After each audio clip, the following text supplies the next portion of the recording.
Respiration क्या होता है? रिस्पायरेशन एक बहुत ब्रॉड टर्मिनोलॉजी है जिसका मतलब है, सही है, जिसकी डेफिनेशन है फॉर्मेशन या फिर हम कह सकते हैं production of ATP, production of ATP from oxygen which is present in external environment.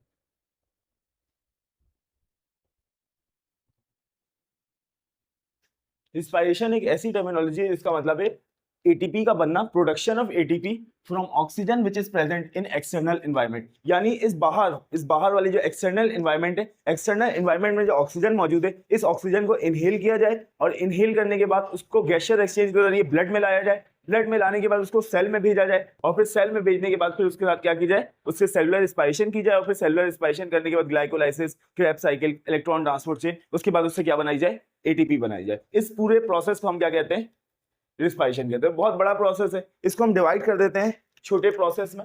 जैसे रिस्पायरेशन डिवाइड हो जाते हैं टू पार्ट्स में, टू टाइप्स में, सही है। पहली है एक्सटर्नल रिस्पायरेशन, एक्सटर्नल रिस्पायरेशन, और दूसरी टाइप है इंटरनल रिस्पायरेशन। एक्सटर्नल रिस्पायरेशन में क्या होता है, एक्सटर्नल रिस्पायरेशन में ऑक्सीजन जो कि प्रेजेंट है एक्सटर्नल एनवायरनमेंट में यानी एटमॉस्फेयर में, उस ऑक्सीजन को लाया जाता है इंटरनल एनवायरनमेंट में, और इंटरनल एनवायरनमेंट से क्या मुराद है, ब्लड में लाया जाता है, सही। तो रिस्पायरेशन को हमने ब्रॉडली क्लासिफाई कर दिया into external respiration and internal respiration. External respiration क्या है, वो ऑक्सीजन जो कि एक्सटर्नल एनवायरनमेंट, यानी एक्सटर्नल एनवायरनमेंट का क्या मतलब है, एटमॉस्फेयर, एटमॉस्फेयर में मौजूद है, उसको लाया जाए कहां पे, इंटरनल एनवायरनमेंट यानी ब्लड में। अब ये जो एक्सटर्नल रिस्पायरेशन है इसको भी हम क्लासिफाई कर देते हैं इनटू टू टाइप्स, क्योंकि ये भी एक बड़ा प्रोसेस है कि ऑक्सीजन जो कि एटमॉस्फेयर में मौजूद है उसको ब्लड में लाया जाए, तो इसको हम दो पार्ट्स में क्लासिफाई कर देते हैं। इसको फर्स्ट पार्ट को कहते हैं हम ब्रीथिंग एंड सेकेंड पार्ट को हम कहते हैं गैसियस एक्सचेंज, गैसियस एक्सचेंज, सही है। तो एक्सटर्नल रिस्पायरेशन को भी हम ब्रीथिंग में और गैसियस एक्सचेंज में डिवाइड कर देते हैं। ब्रीथिंग क्या होता है, a process of inhalation and exhalation।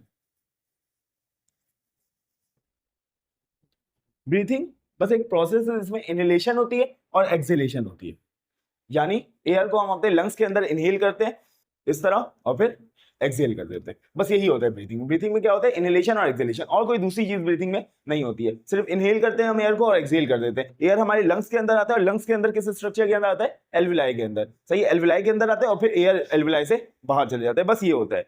अच्छा, अब ड्यूरिंग इनहेलेशन अगर हम इनहेलेशन के प्रोसेस को ऑब्जर्व करें तो ये हमारे पास एक एल्विलाई है, इस एल्विलाई के गिर्द क्या होंगी, ब्लड वेसल्स होंगी, सही है। अब जब हम एयर को इनहेल करते हैं तो ऑक्सीजन एयर में, जो एयर यहाँ पे आती है उसमें ऑक्सीजन कितना होता है, 21%, यानी ऑक्सीजन बहुत ज्यादा होता है, ऑक्सीजन बहुत ज्यादा होता है, ऐसे ही है। और कार्बन डाइऑक्साइड फ्रैक्शंस में होते हैं, 0.00 फ्रैक्शंस में होता है, मतलब बहुत कम होता है कार्बन डाइऑक्साइड। तो जो एयर हम इनहेल करते हैं उसमें ऑक्सीजन की कंसंट्रेशन बहुत ज्यादा होती है और कार्बन डाइऑक्साइड की कंसंट्रेशन बहुत कम होती है। अब जो ब्लड हमारे पास मौजूद है बॉडी में, उससे बॉडी के सारे सेल्स ने क्या किया, उससे ऑक्सीजन को निकाल के उससे रिस्पायरेशन परफॉर्म कर लिए, तो इसलिए ब्लड में ऑक्सीजन, जो ब्लड लंग्स के अंदर आता है उसमें ऑक्सीजन की कंसंट्रेशन बहुत कम होती है। क्यों, क्योंकि इस ऑक्सीजन को जो कि ब्लड में मौजूद था उसको हमारी बॉडी ने इस्तेमाल कर लिया, बॉडी के हर सेल्स ने मिलकर इस्तेमाल कर लिया, और कार्बन डाइऑक्साइड की कंसंट्रेशन बहुत बढ़ जाती है। और ये क्यों होता है, क्योंकि बॉडी में मौजूद हर सेल, जो 100 ट्रिलियन सेल है बॉडी में, उसमें हर सेल एक रिएक्शन परफॉर्म करता है, और वो रिएक्शन है वो ग्लूकोज को रिएक्ट करवाता है ऑक्सीजन के साथ, और उसके नतीजे में कार्बन डाइऑक्साइड बनता है, वाटर बनता है और एटीपी बनते हैं। याद है ना, एक ग्लूकोज को कंज्यूम करे तो कितनी एटीपी बनती है, 36 एटीपी, 36 to 38 एटीपी।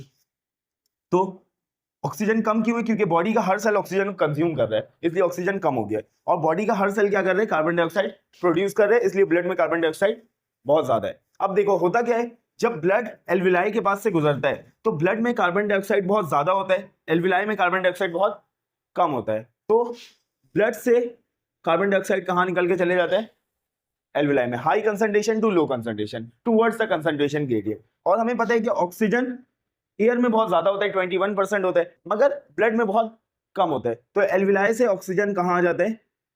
ब्लड में आ जाता है। सही है। तो ड्यूरिंग इनहेलेशन, जब हम एयर को इनहेल करते हैं तो ड्यूरिंग इनहेलेशन होता क्या है? ड्यूरिंग इनहेलेशन ऑक्सीजन एल्विलाई से ब्लड में आ जाता है और कार्बन डाइऑक्साइड ब्लड से एल्विलाई में चली जाती है। तो क्या हुआ? ऑक्सीजन यहाँ, ऑक्सीजन एल्विलाई ब्लड में आया और कार्बन डाइऑक्साइड एल्विलाई में गया, यानी गैसेस का एक्सचेंज हुआ। सही है, बिटवीन ब्लड एंड एल्विलाई। तो इस प्रोसेस को हम क्या कहते हैं? Gaseous exchange. तो गैसियस एक्सचेंज की डेफिनेशन क्या होगी? ड्यूरिंग इनहेलेशन, इनहेलेशन के दौरान, during inhalation oxygen moves inside the blood या in the blood, oxygen moves in the blood and carbon dioxide moves in the alveoli. So this exchange of gases between blood and alveoli is termed as gaseous exchange. एक बार दोबारा repeat करता हूं। देखो, हमने कहा respiration एक बहुत broad terminology है जिसमें वो सारे प्रोसेसेस आ जाते हैं जिसके जरिए ऑक्सीजन जो एटमॉस्फेयर में मौजूद है उसको इनहेल किया जाता है, उसको ब्लड में लाया जाता है, फिर उसको सेल्स के अंदर भेजा जाता है, सेल्स के अंदर भेजने के बाद उससे एनर्जी प्रोड्यूस की जाती है। इन सबको हम किसके अंदर पढ़ते हैं? रिस्पायरेशन के अंदर। अब ये रिस्पायरेशन दो तरह की होती है, एक्सटर्नल रिस्पायरेशन और इंटरनल रिस्पायरेशन। एक्सटर्नल रिस्पायरेशन में क्या होता है? ऑक्सीजन जो कि एटमॉस्फेयर में मौजूद था उसको ब्लड में लाया जाता है। अब ये भी दो तरीके से होता है। सबसे पहले तो ब्रीथिंग होती है। ब्रीथिंग में हम क्या करते हैं? एयर को एल्विलाई या फिर लंग्स के अंदर इनहेल करते हैं और ड्यूरिंग इनहेलेशन क्या होता है? ड्यूरिंग इनहेलेशन ऑक्सीजन मूव करता है ब्लड में, कार्बन डाइऑक्साइड मूव करता है एल्विलाई में। तो ये जो एक्सचेंज ऑफ गैसेज हो रहा है बिटवीन एल्विलाई एंड ब्लड, इसको हम क्या नाम देते हैं? गैसियस एक्सचेंज का। गैसियस एक्सचेंज के जरिए ऑक्सीजन कहां गया? ऑक्सीजन कहां गया? ब्लड में आ गया। लंग से जो ब्लड निकलेगा वो ऑक्सीजन रिच होगा और ये ब्लड कहां जाएगा? पूरी बॉडी में जाएगा। सही, ऑक्सीजनेटेड ब्लड याद है ना, लेफ्ट वेंट्रिकल में आता है, लेफ्ट एट्रियम फिर लेफ्ट वेंट्रिकल और उसके बाद पूरी बॉडी में जाता है। तो ये जो ऑक्सीजनेटेड ब्लड है ये पूरी बॉडी में जाएगा। सही है। और बॉडी में मौजूद सेल्स क्या करेंगे? इस ऑक्सीजन को निकालेंगे और इस ऑक्सीजन को निकालने के बाद क्या परफॉर्म करेंगे? Internal respiration which is also known as cellular respiration. और इसमें होता क्या है? इसमें होता यह है कि ग्लूकोज को in the presence of oxygen तोड़ा जाता है into carbon dioxide and water और साथ में एटीपी रिलीज होता है। सही, ऐसे ही होता है। तो ये जो ऑक्सीजन जो एटमॉस्फेयर में मौजूद था जिसको ब्रीथिंग के जरिए इनहेल किया गया, उसके बाद गैसियस एक्सचेंज के जरिए ब्लड में लाया गया, वो ऑक्सीजन अब कहां आ चुके हैं? सेल के अंदर। और क्या परफॉर्म कर रहे हैं? सेल्यूलर रिस्पायरेशन परफॉर्म कर रहे हैं। बात समझ में आ गई? अब पढ़ते हैं हम रिस्पायरेटरी सिस्टम।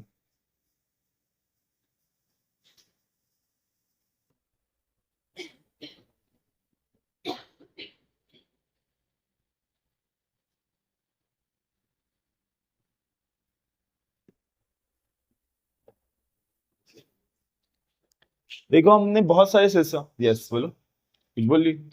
हमने बहुत सारे सिस्टम्स पढ़े हैं अब तक। हर सिस्टम का कोई ना कोई बॉडी में फंक्शन होता है। सही है। तो सिस्टम होते ही के लिए एक स्पेसिफिक फंक्शन परफॉर्म करने के लिए। तो ये रिस्पायरेटरी सिस्टम जो है ये भी कोई फंक्शन परफॉर्म करता होगा। तो रिस्पायरेटरी सिस्टम कौन सा फंक्शन परफॉर्म करता है? It brings the oxygen into the body. ये बॉडी में ऑक्सीजन को लेकर आता है। और दूसरा फंक्शन क्या है इसका?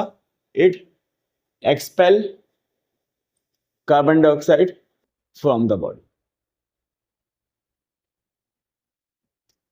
अच्छा, दोनों ही बॉडी के वाइटल फंक्शंस हैं। बॉडी में ऑक्सीजन को लेकर आना भी बॉडी का वाइटल फंक्शन है और बॉडी से कार्बन डाइऑक्साइड को निकालना भी बॉडी का वाइटल फंक्शन है। अगर बॉडी से कार्बन डाइऑक्साइड को ना निकाला जाए तो कार्बन डाइऑक्साइड टॉक्सिसिटी हो जाएगी जिसकी वजह से एसिड बेस बैलेंस खराब हो जाएगा और अल्टीमेटली एक फेटल डिजीज है, एक फेटल वो है हमारे पास, एक फेटल काउज है, एक ऐसा काउज है जिससे बंदे की डेथ हो सकती है। सही है, क्योंकि एसिड बेस बैलेंस खराब होगा, पीएच डिस्टर्ब होगा। तो ये एक्सपेल करता है कार्बन डाइऑक्साइड को बॉडी से। सही है, जो कि एक वाइटल फंक्शन है बॉडी का। और ये ब्रिंग करता है ऑक्सीजन को इनटू द बॉडी, जो अगेन एक बहुत ज्यादा वाइटल फंक्शन है। अगर ब्रेन को 1 से 2 मिनट तक ऑक्सीजन ना मिले तो वो कोमे में भी जा सकता है और उसकी डेथ भी हो सकती है। और ब्रेन की डेथ हो जाए तो इंसान की भी डेथ हो जाएगी। तो इतना ज्यादा वाइटल है कि अगर ये रेस्पिरेटरी सिस्टम 1 से 2 मिनट काम करना छोड़ दे तो क्या होगा? ब्रेन को ऑक्सीजन नहीं मिल पाएगा। देखो, दो चीजें जो कि ब्रेन के लिए बहुत जरूरी है, वो है एक है ऑक्सीजन और दूसरा है ग्लूकोज। देखो किसी भी ऑर्गेन को ये ऑक्सीजन या फिर ग्लूकोज ना मिले तो वो ऑर्गेन डेड डेड होना शुरू हो जाता है। सही है, उस ऑर्गेन के अंदर ऑक्सीजन ना हो या फिर ग्लूकोज ना हो तो उस ऑर्गेन के अंदर नेक्रोसिस होने लगती है। नेक्रोसिस क्या है? Accidental cell death. याद है ना, एक्सीडेंटल सेल डेथ को हम नेक्रोसिस कहते हैं। तो अगर किसी भी टिश्यू को बॉडी के ऑक्सीजन ना मिले, ग्लूकोज ना मिले, तो वो नेक्रोसिस करना शुरू कर देता है। सही है, मगर ये जो नेक्रोसिस का प्रोसेस है ये बहुत ज्यादा फास्ट होता है इन ब्रेन। ब्रेन बहुत नाजुक टिश्यू है, इसलिए उसको कंटिन्यूअस सप्लाई ऑफ ग्लूकोज भी चाहिए और कंटिन्यूअस सप्लाई ऑफ ऑक्सीजन भी चाहिए। देखो हमारे हाथों को भी अगर ब्लड ना मिले तो वो नेक्रोज होने लगेगा, यानी नेक्रोसिस परफॉर्म करने लगेगा, डेड होना शुरू हो जाएगा। मगर ये प्रोसेस स्टार्ट होगा 30 मिनट्स के बाद। सही है, क्योंकि हाथ इतना ज्यादा डेलिकेट नहीं है कि वो थोड़ी देर के लिए ऑक्सीजन ना मिले और ग्लूकोज ना मिले वो डाइड होने लगेगा। अच्छा, हार्ट बहुत ज्यादा डेलिकेट है, मगर हार्ट के अंदर दो चीजें हैं।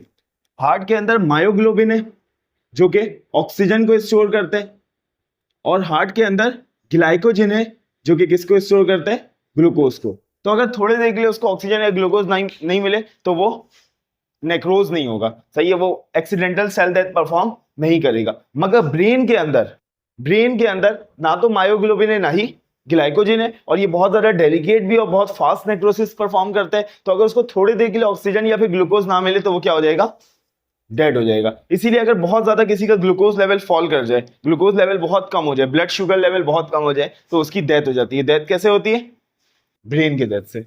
सही है, अगर किसी को ऑक्सीजन ना मिले, किसी की सांस रुक जाए, तो उसकी क्या हो जाती है? डेथ हो जाती है। डेथ किस वजह से होती है?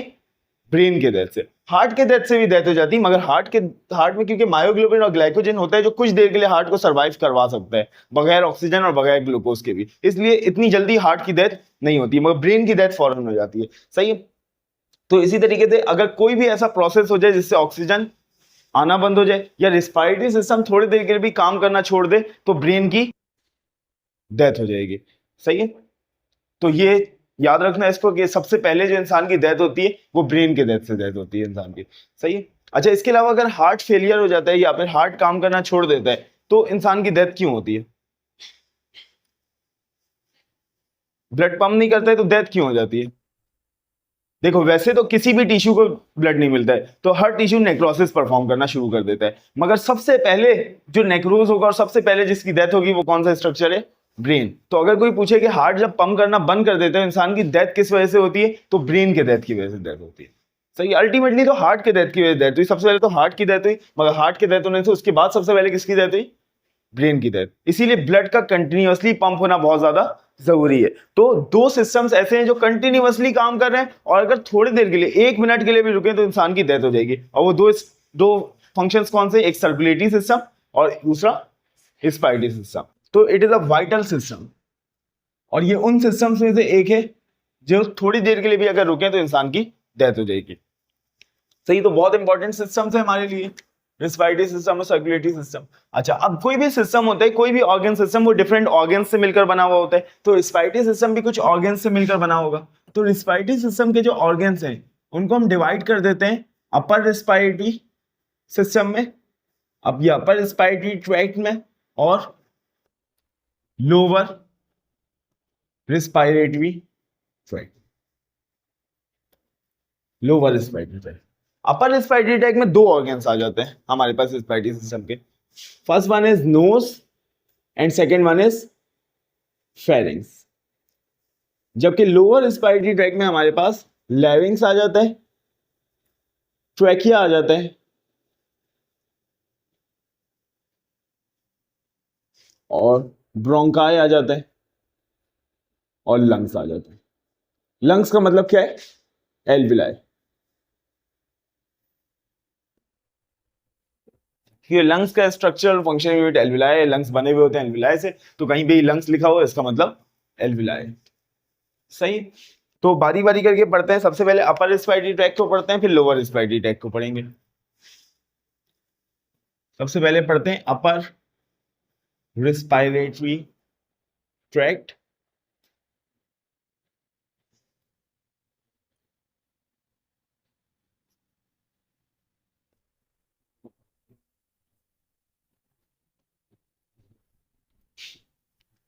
अभी जो अपर रेस्पिरेटरी ट्रैक है इसमें दो ऑर्गन्स है हमारे पास। सबसे पहला जो ऑर्गन है वो है नोज।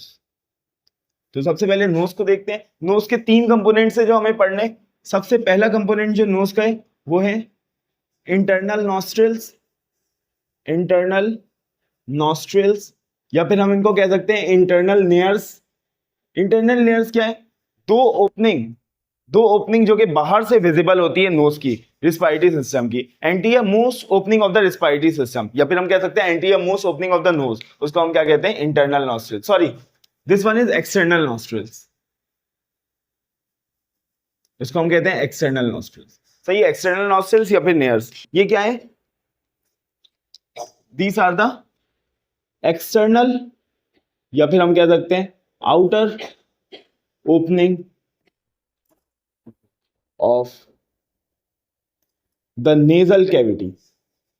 ये नेजल कैविटी की एंटीरियर या फिर outer opening, and it is also the outer most opening of the respiratory system. Respiratory system का सबसे आउटर मोस्ट स्ट्रक्चर कौन सा है? External nostrils. यानी रिस्पायरेटरी सिस्टम में कोई भी चीज हमें एंटर करनी है तो हमें इस एक्सटर्नल नॉस्ट्रिल्स या एक्सटर्नल लेयर्स के थ्रू एंटर करनी होगी। सही। उसके बाद जो स्ट्रक्चर आता है, second structure is nasal cavity. External nostrils के अंदर जो चीज होती है वो होती है नेजल कैविटी। और याद रखना, nasal cavity is divided into left and right compartments by means of nasal septum. Nasal septum के जरिए नेजल कैविटी राइट कंपार्टमेंट में और लेफ्ट कंपार्टमेंट में डिवाइडेड होती है। अब ये जो नेजल सेप्टम है, ये जो नेजल सेप्टम है, इसका जो एंटीरियर पार्ट है, आगे की तरफ का जो पार्ट है, वो बना होता है कार्टिलेज से, और जो पोस्टीरियर पार्ट है, पीछे की तरफ वाला पार्ट है, वो बना होता है बोन से।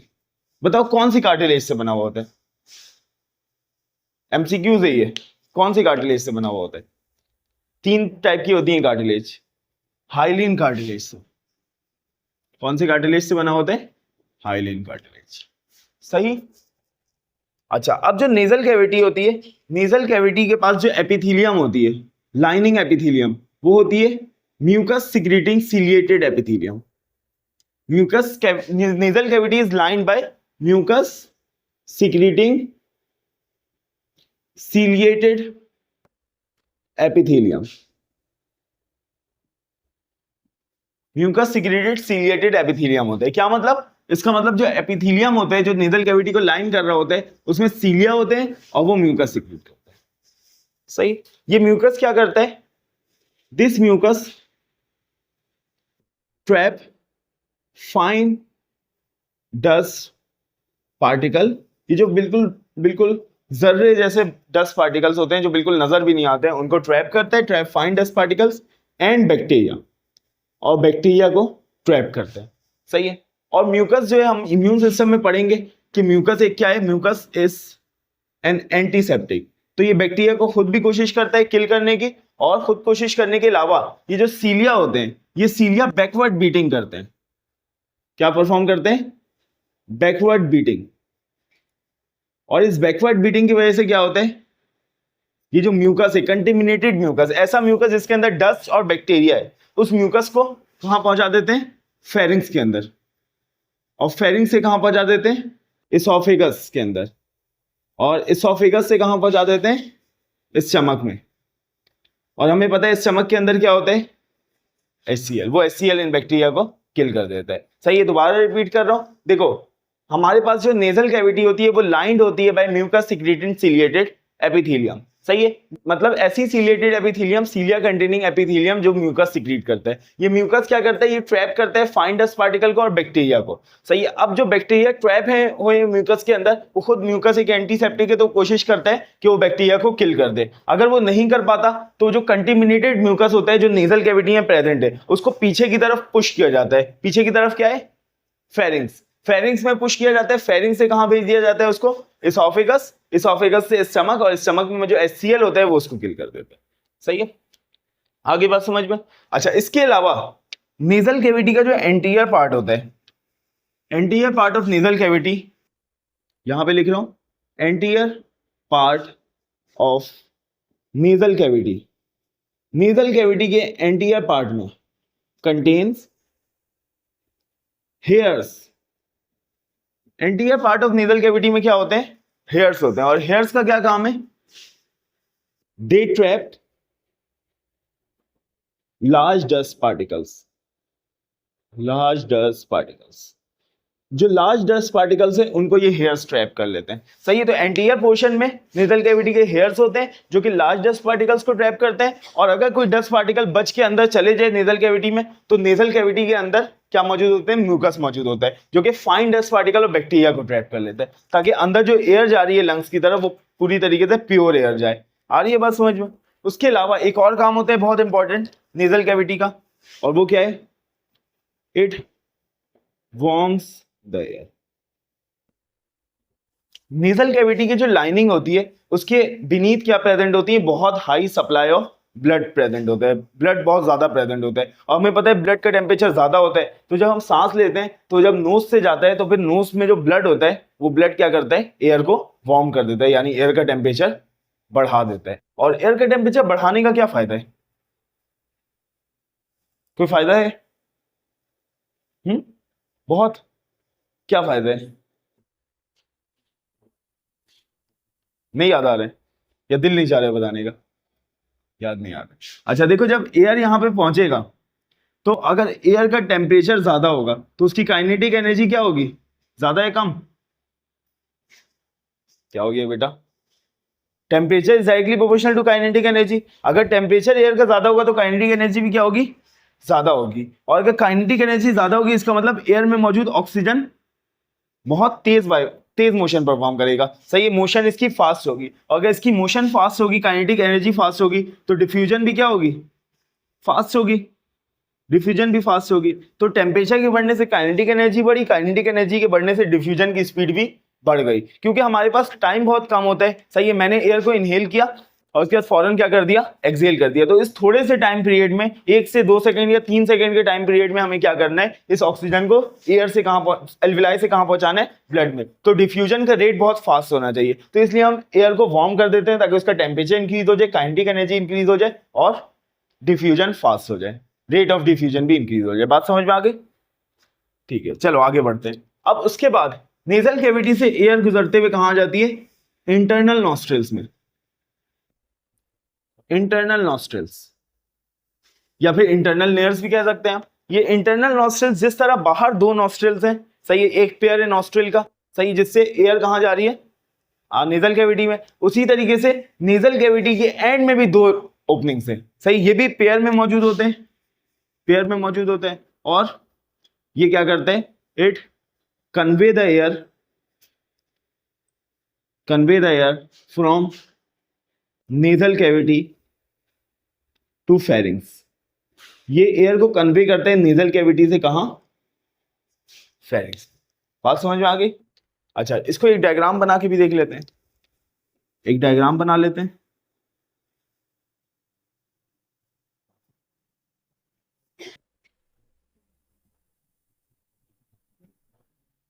सही है, दिस इज पैलेट, सही, और ये यूविला है हमारे पास,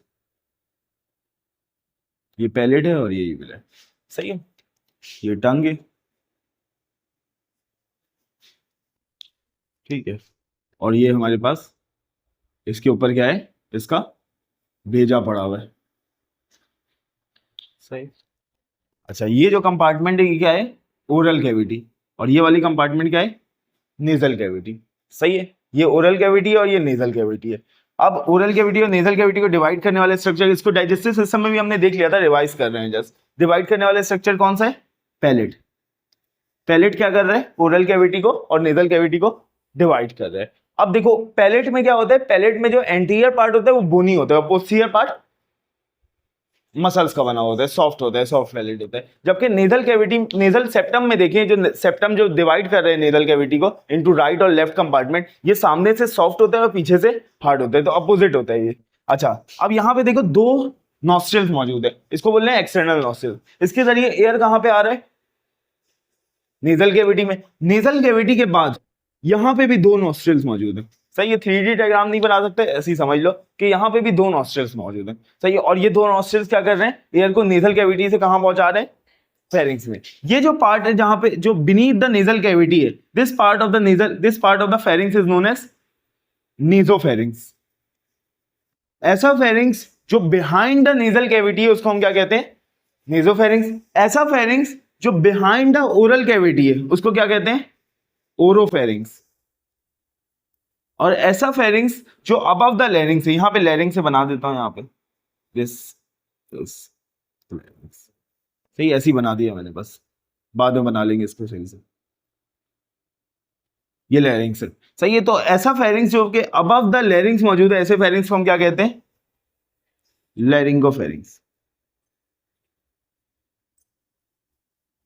तो फेरिंग्स के तीन पार्ट हैं, नेजोफेरिंग्स, ओरोफेरिंग्स, लैरिंगोफेरिंग्स। सही। अच्छा, ये फेरिंग्स में हम इसकी बात दोबारा से करेंगे, पहले फंक्शन ऑफ नेजल कैविटी देख लेते हैं, sorry function of nose, nose का फंक्शन, नोज का फंक्शन। सबसे पहला फंक्शन इट, ये एयर पैसेज वे, हमने बात किया कि रेस्पिरेटरी सिस्टम में एयर पैसेज वे होता है, तो ये एयर पैसेज वे तो एयर को पास करता है एटमॉस्फेयर से फेरिंग्स में। सही है, ये क्या कर रहे हैं, नोज एयर को पास कर रहे हैं एटमॉस्फेयर से कहां तक, फेरिंग्स तक। तो it convey the air from atmosphere to pharynx. और फिर दूसरा function, it warm the air या it make the air warm.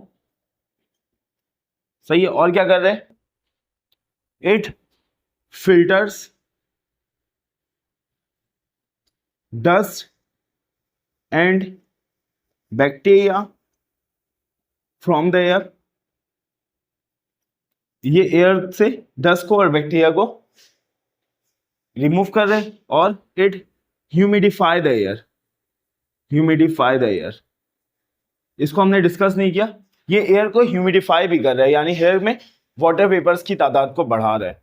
सही है, तो ये एयर को ह्यूमिड भी कर देता है, यानी उसमें वाटर वेपर्स को बढ़ा देता है। म्यूकस में वाटर होता है, तो जब एयर वहां से गुजरता है तो कुछ वाटर वेपर्स म्यूकस के अंदर भी चले जाते हैं, सॉरी एयर के अंदर भी चले जाते हैं। सही है, तो ये कुछ फंक्शंस है। अब देखो, अगर कोई नोज से सांस ले रहे हैं तो एयर कहां जा रही है, नेजोफेरिंग्स, नेजोफेरिंग्स से ओरोफेरिंग्स, ओरोफेरिंग्स से लैरिंगोफेरिंग्स, लैरिंगोफेरिंग्स से लैरिंग्स में जा रही है। ऐसे ही है, अगर कोई माउथ से सांस ले रहा है, मुंह से, तो एयर कहां जा रही है, ओरोफेरिंग्स, ओरोफेरिंग्स से लैरिंगो, लैरिंगोफेरिंग्स से लैरिंग्स में। कोई फर्क है क्या, कोई डिफरेंस है दोनों में?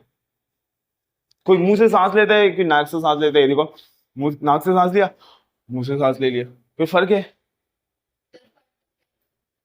डस्ट पार्टिकल ट्रैप नहीं होंगे, बिल्कुल डस्ट पार्टिकल ट्रैप नहीं होते हैं। सही है, और बैक्टीरिया ट्रैप नहीं होता है, एयर वार्म नहीं होता है, एयर ह्यूमिड नहीं होता है। सही, ये सारे नुकसान हैं इसके। इसीलिए अल्लाह ने जो चीज़ जिस काम के लिए बनाई है वही उसको इसी के लिए इस्तेमाल करना चाहिए। सही, अल्लाह ने मुंह को बनाया है खाने के लिए तो उससे खाना खाना चाहिए, नोज को बनाया है सांस लेने के लिए तो उससे सांस लेना चाहिए।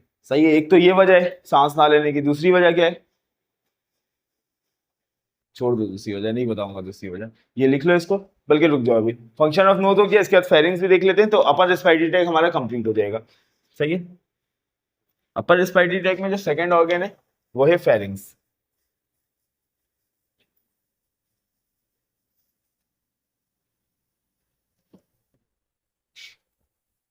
क्या हो?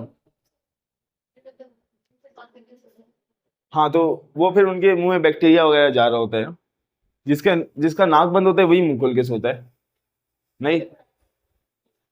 हाँ, मुंह से सांस लेते हैं जब भी तो खराटा लेते हैं, अगर नाक से सांस ले तो खराटा लेंगे। सही, तो उनकी आदत हो जाती है मुंह से सांस लेने की, तो उनका कोई इलाज नहीं है। सही है। अच्छा, फेरिंग्स क्या हुआ, फेरिंग्स क्या है, फेरिंग्स को उर्दू में क्या बोलते हैं? नोज को तो नाक बोलते हैं, फेरिंग्स को क्या बोलते हैं? फेरिंग्स को बोलते हैं हलक। सही है। अच्छा, अब ये जो फेरिंग्स होता है, फेरिंग्स के अंदर भी तीन पार्ट्स होते हैं। फेरिंग्स के अंदर फर्स्ट पार्ट होता है नेजोफेरिंग्स, सेकेंड पार्ट होता है ओरोफेरिंग्स और थर्ड पार्ट होता है लैरिंगोफेरिंग्स। ये तीन पार्ट्स होते हैं फेरिंग्स में। जो नेसोफेरिंग्स होता है, nasopharynx is present behind the nasal cavity. It is present behind the nasal cavity, nasal cavity के पीछे होता है। Oropharynx is present behind the oral cavity and laryngopharynx is present above the larynx. ये larynx के ऊपर होता है, सही। और फेरिंग्स का काम क्या है? अच्छा, फेरिंग्स जो है, एक चीज एमसीक्यूज के लिए याद रखना कि pharynx is a common organ of both the respiratory system and digestive system. ये रिस्पायरेटरी सिस्टम का और डाइजेस्टिव सिस्टम का कॉमन ऑर्गन है, सही है। यानी ये फूड की मूवमेंट भी करवाता है इनटू द इसोफेगस और एयर की मूवमेंट भी करवाता है इनटू द लैरिंग्स, सही। और फंक्शन क्या है इसका? वही सेम फंक्शन। फंक्शन क्या है इसका? It convey the air from nose to larynx, ठीक है। सो लिख लो, लोअर रिस्पायरेटरी ट्रैक्ट में कौन कौन से ऑर्गन्स इंक्लूडेड हैं? लोअर रिस्पायरेटरी ट्रैक्ट में सबसे पहले लैरिंग्स इंक्लूडेड है। लैरिंग्स के बाद ट्रैकिया, ट्रैकिया के बाद ब्रोंकाई और ब्रोंकाई के बाद एल्विलाई, या फिर हम कह सकते हैं इसको लंग्स, सही है। तो ये कुछ ऑर्गन्स इंक्लूडेड हैं लोअर रिस्पायरेटरी ट्रैक्ट में, सही। तो लोअर रिस्पायरेटरी ट्रैक्ट में सबसे पहले पढ़ते हैं लैरिंग्स को। फर्स्ट ऑर्गन जो लोअर रिस्पायरेटरी ट्रैक्ट का है वो है लैरिंग्स। लैरिंग्स, लैरिंग्स के बारे में याद रखना कि लैरिंग्स फॉर्म्स वॉइस बॉक्स, सही। लैरिंग्स को हम वॉइस बॉक्स भी कहते हैं। और वॉइस बॉक्स कहने की वजह क्या है लैरिंग्स को? क्योंकि इसके अंदर क्या होते हैं? Because लैरिंग्स contain a pair of vocal cords, a pair of vocal cords, सही। लैरिंग्स के अंदर क्योंकि वोकल कॉर्ड्स होते हैं, तो वोकल कॉर्ड्स की प्रेजेंस की वजह से लैरिंग्स को हम वॉइस बॉक्स भी कहते हैं, सही है। वोकल कॉर्ड्स क्या करते हैं? वॉइस की प्रोडक्शन करते हैं। और क्योंकि वोकल कॉर्ड्स लैरिंग्स के अंदर होते हैं, इसलिए लैरिंग्स को हम वॉइस बॉक्स कहते हैं, सही है। अच्छा, अब ये जो लैरिंग्स होती है, लैरिंग्स की ओपनिंग को हम नाम देते हैं, the opening of larynx is known as glottis. Larynx की ओपनिंग को हम ग्लॉटिस कहते हैं, सही है। और ये जो ग्लॉटिस होते हैं, it is guarded by a flap like structure known as epiglottis, ऐसे ही है। ये जो लैरिंग्स की ओपनिंग होती है ग्लॉटिस, ये गार्डेड होती है किससे? एपिग्लॉटिस से। और एपिग्लॉटिस क्या करता है? एपिग्लॉटिस प्रिवेंट करता है entry of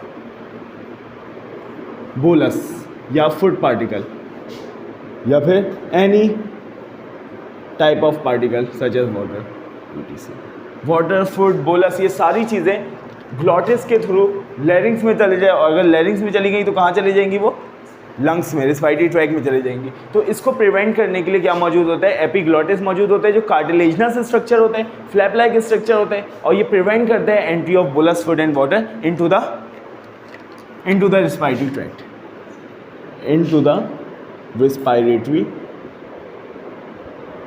tract, respiratory tract में एंट्री। यहाँ पे हम लोअर रिस्पायरेटरी ट्रैक्ट की डायग्राम भी बना लेते हैं।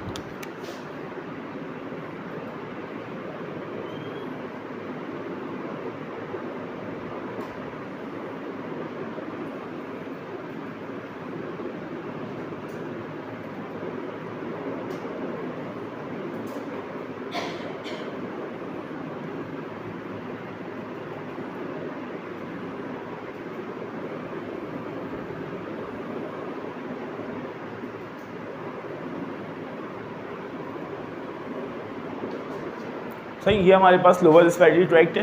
लोअर रिस्पायरेटरी ट्रैक्ट में ये जो सबसे पहला ऑर्गन नजर आ रहा है, दिस इज लैरिंग्स। और इसके अंदर वॉइस बॉक्स होते हैं, एक पेयर होता है वोकल कॉर्ड का, सही। और इसकी जो ओपनिंग है, इसकी ओपनिंग को हम क्या नाम देते हैं? ग्लॉटिस का। This opening of vocal cord, sorry, this opening of larynx is known as glottis.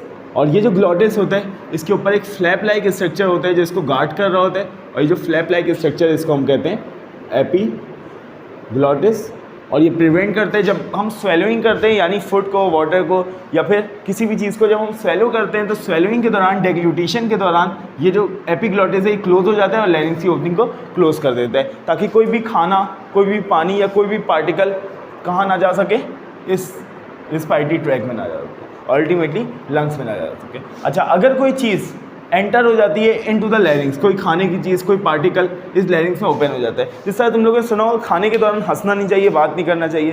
क्यों? क्योंकि जब हम हंसते हैं तो ये लैरिंग्स मूव करता है, क्योंकि हंसने के दौरान आवाज़ आती है। आवाज़ कहाँ से आएगी? वोकल कॉर्ड से, सही है। और बात करते हुए भी क्या आती है? आवाज़ आती है। और आवाज़ कहाँ से आती है? वोकल कॉर्ड, जिसकी वजह से लैरिंग्स वाइब्रेट करते हैं। और जब लैरिंग्स वाइब्रेट करते हैं तो वाइब्रेशन के दौरान जब वाइब्रेट कर रहे हैं तो कोई चीज़ यहाँ पे अंदर जा सकती है लैरिंग्स के, और ये चीज़ अंदर चली जाएगी। जैसे ही अंदर जाएगी क्या होगी? खांसी, सही है, कफ होगा। ऐसे होते हैं, बंदा बोलते हैं सरक गया है बंदा, सही। तो वो कफ क्यों हो रहा होता है? क्योंकि कोई पार्टिकल चले जाता है। यूजुअली ऐसे ही होते हैं, बात करते हुए, हंसते हुए चले जाती है कोई चीज़, सही है। तो वो खांसी के थ्रू, यानी फोर्स एक्सपायरेशन के थ्रू उसको एक्सपेल आउट कर दिया जाता है। और अगर एक्सपेल आउट नहीं कर पाए तो हम क्या होगा? वो कहाँ चले जाएगी? वो चीज़ लंग्स में चली जाएगी। आई बात समझ? अच्छा, अगर कोई चीज़ लैरिंग्स के अंदर एंटर हो जाती है तो हम उसको कहते हैं एस्पायरेशन।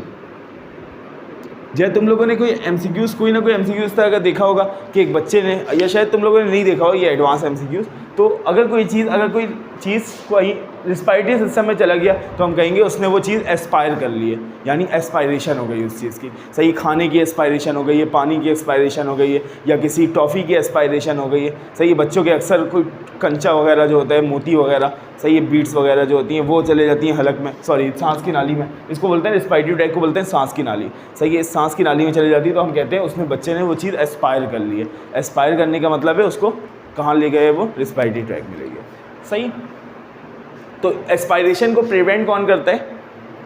एपिग्लॉटिस प्रिवेंट करता है, सही। ये बात हो गई लैरिंग्स की। लैरिंग्स के बाद बात करते हैं सेकंड, ट्रैकिया।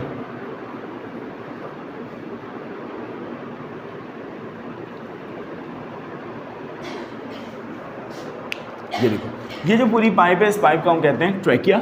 और ये ट्रैकिया गार्डेड होती है बाय सी shape cartilaginous ring, C shape cartilaginous ring. और ये C shape cartilaginous ring bronchi में भी होती है, यहाँ पे ही बना देते हैं इनको, सही। तो ट्रैकिया में क्या मौजूद होते हैं? सी शेप कार्टिलेजनस रिंग्स मौजूद होते हैं। ये जो ट्रैकिया होता है, इट इज़ विंड पाइप। ये विंड पाइप होता है, 8 से 12 सेंटीमीटर लॉन्ग होता है, सही। इसको विंड पाइप इसलिए कहते हैं क्योंकि एयर को ट्रांसफ़र कर रहा होता है, इसलिए इसको विंड पाइप कहते हैं। 8 से 12 सेंटीमीटर लॉन्ग होता है और इसमें प्रेजेंट होते हैं C shaped cartilaginous ring, C shape cartilaginous ring. और ये सी शेप कार्टिलेजनस रिंग क्या करते हैं? They prevent the trachea to collapse. ये ट्रैकिया को कोलैप्स होने से बचाते हैं, सही। ये प्रिवेंट करते हैं ट्रैकिया को कोलैप्स होने से, सी शेप कार्टिलेजनस रिंग, सही। अच्छा, इसके अलावा ये जो ट्रैकिया होता है, ट्रैकिया कहाँ से कहाँ तक एक्सटेंड करता है? ट्रैकिया एक्सटेंड करता है वोकल कॉर्ड से, या फिर हम कह सकते हैं लैरिंग से, up till 5th intercostal space. 5th intercostal space तक ये एक्सटेंड करता है, सही। 5th इंटरकोस्टल स्पेस क्या है? 5वें और 6ठे रिब्स के दरमियान जो स्पेस होता है उसको कहते हैं 5th इंटरकोस्टल स्पेस। तो ट्रैकिया कहाँ से कहाँ तक एक्सटेंड करता है? लैरिंग से कहाँ तक? 5th इंटरकोस्टल स्पेस तक, सही है। ये ट्रैकिया की एक्सटेंशन है। उसके बाद थर्ड ऑर्गन कौन सा है? Bronchi.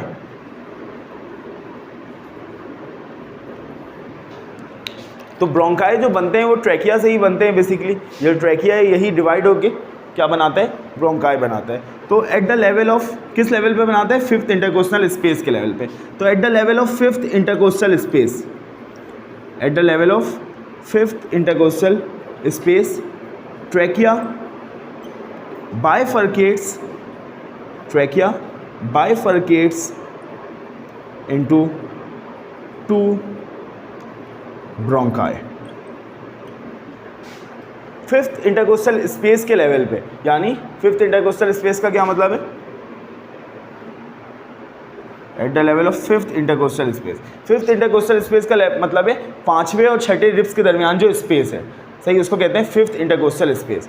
Space between fifth and sixth ribs is known as fifth intercostal space, सही। तो फिफ्थ इंटरकोस्टल स्पेस के लेवल पे ट्रैकिया बाइफरकेट्स हो जाता है। ये देखो ट्रैकिया बाइफरकेट्स हो गया किसमें, ब्रोंकस में। और कौन से ब्रोंकस है, this is right bronchus and this is left bronchus, सही। राइट और लेफ्ट ब्रोंकस में बाइफरकेट्स हो जाते हैं। ब्रोंकाई दो होते हैं, एक राइट और दूसरा लेफ्ट।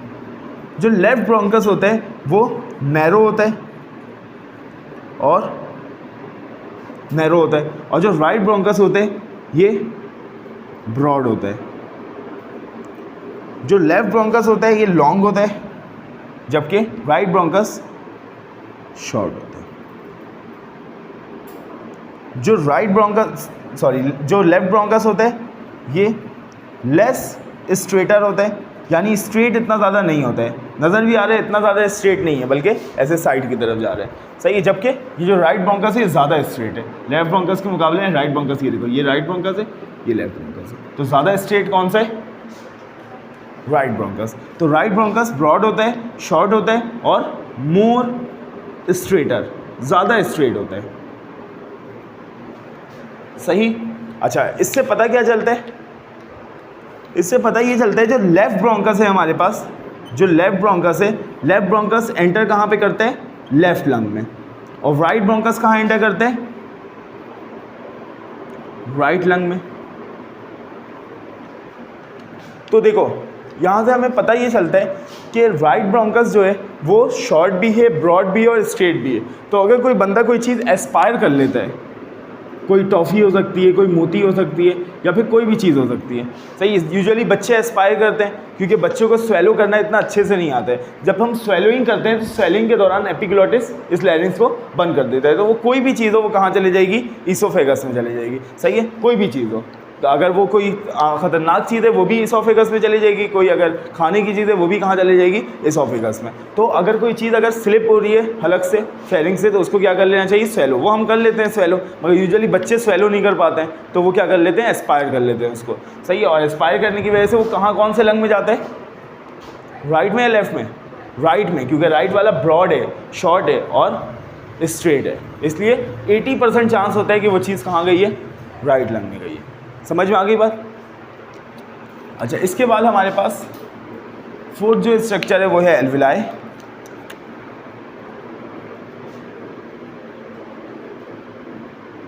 देखो ये ब्रोंकस जो है, ये ब्रोंकस जो है, ये जो लंग्स के अंदर एंटर हुए, ये ब्रोंकस डिवाइड करता रहेगा करता रहेगा करता रहेगा और स्मॉलर स्मॉलर ब्रोंक्यूल्स बनाता रहेगा। अल्टीमेटली ये एंटर कहाँ पे हो जाएगा, एल्विलाई में, सही है। अच्छा, एक वर्ड होता है, एक टर्म होती है एयर सैक। एयर सैक में और एल्विलाई में क्या डिफरेंस है, देखो वो जो हमारे पास टर्मिनल ब्रोंक्यूल्स होते हैं वो एंटर हो जाता है एयर सैक के अंदर इस तरीके से, ये है एयर सैक, ये एयर सैक है, सही है। और एयर सैक में ये जो एक स्ट्रक्चर है, this one structure is known as alveoli, सही है। और ये जो एक और स्ट्रक्चर है, दिस इज अनदर एल्विलाई। ये जो एक और स्ट्रक्चर है, this is another alveoli and this is another alveoli, this is another. और ये बात समझ में, तो एयर सैक के, एक एयर सैक के अंदर बहुत सारे एल्विलाई होते हैं, इसको एल्व्यूलर सैक भी कहते हैं। एयर सैक के अलावा इसको एक और नाम क्या देते हैं, एल्व्यूलर सैक। और एल्व्यूलर सैक के अंदर बहुत सारे एल्विलाई होते हैं, और एल्विलाई के बारे में हम सबको पता है कि alveoli are the structural and functional component of lungs. ये लंग्स का स्ट्रक्चरल और फंक्शनल कंपोनेंट है, सही। यानी लंग्स का स्ट्रक्चर भी एल्विलाई बनाते हैं और लंग का फंक्शन जो कि गैसियस एक्सचेंज है वो भी कौन परफॉर्म करते हैं, एल्विलाई परफॉर्म करते हैं। और alveoli is the place where gaseous exchange take place, तो it is a site of gaseous exchange. बहुत इंपॉर्टेंट प्रोसेस है गैसियस एक्सचेंज, और इसका साइट क्या है, एल्विलाई, सही। इसको हमने पहले भी देखा है, दोबारा से देख लेते हैं। देखो ये हमारे पास एक एल्विलाई बनाया है मैंने, सही है। एयर सैक में से एक एल्विलाई बनाया है। जब हम इनहेल करते हैं एयर को तो एयर आ जाती है हमारे लंग्स में, उस लंग्स के अंदर जो एयर आती है उसमें ऑक्सीजन की मात्रा बहुत ज़्यादा होती है और कार्बन डाइऑक्साइड की मात्रा बहुत कम होती है। ये ऑक्सीजन की कंसंट्रेशन बहुत ज़्यादा होती है और कार्बन डाइऑक्साइड की कंसंट्रेशन बहुत कम होती है एयर में, सही है। मगर हमारे ब्लड में उल्टा होता है, हमारे ब्लड में ऑक्सीजन की कंसंट्रेशन कम होती है क्योंकि सेल्स ऑक्सीजन को यूटिलाइज कर रहे हैं और ब्लड में ऑक्सीजन नहीं है। और कार्बन डाइऑक्साइड की कंसंट्रेशन ज़्यादा होती है क्योंकि cells oxygen carbon dioxide produce कर रहे हैं और वो ब्लड में रिलीज कर रहे हैं। अब क्योंकि ऑक्सीजन की कंसंट्रेशन ब्लड में कम है, एल्विलाई में ज़्यादा है, तो ऑक्सीजन एल्विलाई से कहाँ जाते हैं, ब्लड में। और क्योंकि कार्बन डाइऑक्साइड की कंसंट्रेशन ब्लड में ज़्यादा है और एल्विलाई में कम है, तो कार्बन डाइऑक्साइड कहाँ चले जाते हैं, एल्विलाई में चले जाते हैं towards their concentration gradient. This process is known as gaseous exchange. और ये जो गैसियस एक्सचेंज है इसको फैसिलिटेट कौन करते हैं, इसको फैसिलिटेट करते हैं सबसे पहले थिन विस्पायरेटरी सरफेस। विस्पायरेटरी सरफेस क्या है, बहुत ज़्यादा थिन है। थिन कैसे है, देखो इस गैस को कितने लेयर्स, कितने सेल से गुजर के जाना है, 2 सेल से गुजर के जाना है। एक है इस कैपिलरी की एंडोथीलियम और एक है इस एल्विलर की एपिथीलियम, सही है। तो एल्विलाई की एपिथीलियम और कैपिलरी की एंडोथीलियम, सिर्फ इस 2 सेल से गुजर के जाना है, तो सिर्फ 2 सेल थिक है, सही है। तो थिन विस्पायरेटरी सरफेस है जो कि इस गैसियस एक्सचेंज को फैसिलिटेट करते हैं। उसके अलावा एयर हमारे पास कैसी है, वार्म एयर है। वार्म एयर का मतलब है टेम्परेचर ज़्यादा है, टेम्परेचर ज़्यादा होने की वजह से काइनेटिक एनर्जी ज़्यादा है, काइनेटिक एनर्जी ज़्यादा होने की वजह से डिफ्यूजन का रेट ज़्यादा हो जाता है और गैसियस एक्सचेंज फैसिलिटेट होती है इससे, सही है। उसके अलावा एयर ह्यूमिड है। देखो गैसियस एक्सचेंज जो होता है वो सेम मीडियम में होता है। यहाँ पे जो ऑक्सीजन मौजूद है वो किस मीडियम में, एक्वस मीडियम में। यहाँ पे जो ऑक्सीजन मौजूद है किस मीडियम में, गैसियस मीडियम में। तो गैसियस मीडियम से इसको किस में आना पड़ेगा, एक्वस मीडियम में आना पड़ेगा। इसके लिए एक तो एयर ह्यूमिड होती है तो थोड़ा सा एक्वस एनवायरनमेंट हो जाता है एयर का। उसके अलावा हमारे पास सर्फेक्टेंट मौजूद होता है। सर्फेक्टेंट क्या है, इस एल्विलाई के अंदर एक फ्लूइड होता है जिसको हम कहते हैं सर्फेक्टेंट, सही है। तो ये ऑक्सीजन जब इसमें जाता है ब्लड में तो पहले वो सर्फेक्टेंट में डिसॉल्व होता है, सर्फेक्टेंट में डिसॉल्व होने के बाद ऑक्सीजन यहाँ जाता है। कार्बन डाइऑक्साइड इसी तरीके से ब्लड से कहाँ आता है, सर्फेक्टेंट में, और सर्फेक्टेंट से कहाँ जाता है, एयर में जाता है। आ रही है बात समझ में। तो ये कुछ वो थे हमारे पास कंपोनेंट्स थे जो कि फैसिलिटेट करते थे गैसियस एक्सचेंज को एल्विलाई के अंदर, सही है। इसको लिख लो।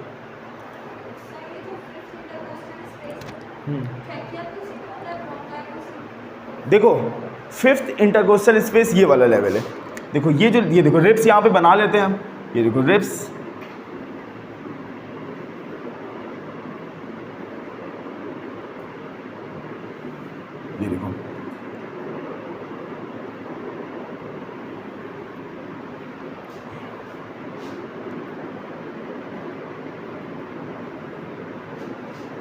ये देखो ये फर्स्ट रिब, ये सेकेंड रिब, दोनों के बीच में जो स्पेस है इसको बोलते हैं इंटरकोस्टल स्पेस, यानी रिब्स के बीच में स्पेस। ये पहली स्पेस है तो इसको क्या बोलेंगे, फर्स्ट इंटरकोस्टल स्पेस। ये दूसरी रिब और तीसरी रिब, इसके बीच में second intercostal space. Intercostal space का मतलब है 2 रिब के बीच में जो स्पेस है। दिस इज 3rd और 4th के बीच में 3rd इंटरकोस्टल स्पेस, 4th और 5th के बीच में 5th इंटरकोस्टल स्पेस, और 5th और 6th के बीच में 3rd और 4th और 5th के बीच में 4th इंटरकोस्टल स्पेस, और 5th और 6th के बीच में 5th इंटरकोस्टल स्पेस। अब ये जो 5th इंटरकोस्टल स्पेस है इसमें ट्रैकिया प्रेजेंट नहीं होता है, इसमें ट्रैकिया इस लेवल पे बाइफर्केट होता है, यानी डिवाइड होता है, सही। तो ये इंपॉर्टेंट इसलिए 5th इंटरकोस्टल स्पेस, क्योंकि 5th इंटरकोस्टल स्पेस के लेवल पे ट्रैकिया डिवाइड हो जाता है, सही है। तो कोई पूछे ट्रैकिया कहाँ से कहाँ तक एक्सटेंड करता है, तो ट्रैकिया हमारे पास वोकल कॉर्ड से या फिर लैरिंक्स से कहाँ तक एक्सटेंड करते हैं, 5th इंटरकोस्टल स्पेस। उसके बाद ट्रैकिया नहीं होते, उसके बाद सिर्फ ब्रोंकाई होते हैं। हाँ, तो एक और तुम्हारा क्वेश्चन क्या था कि 5th इंटरकोस्टल स्पेस दोनों, हाँ, तो ट्रैकिया क्योंकि यहाँ पे बाइफर्केट कर रहे हैं तो यहीं पे ट्रैकिया ख़त्म भी हो रहे हैं यहाँ पे, और यहीं से ब्रोंका शुरू भी हो रहे हैं, तो इसीलिए यहाँ पे दोनों होते हैं, ठीक है।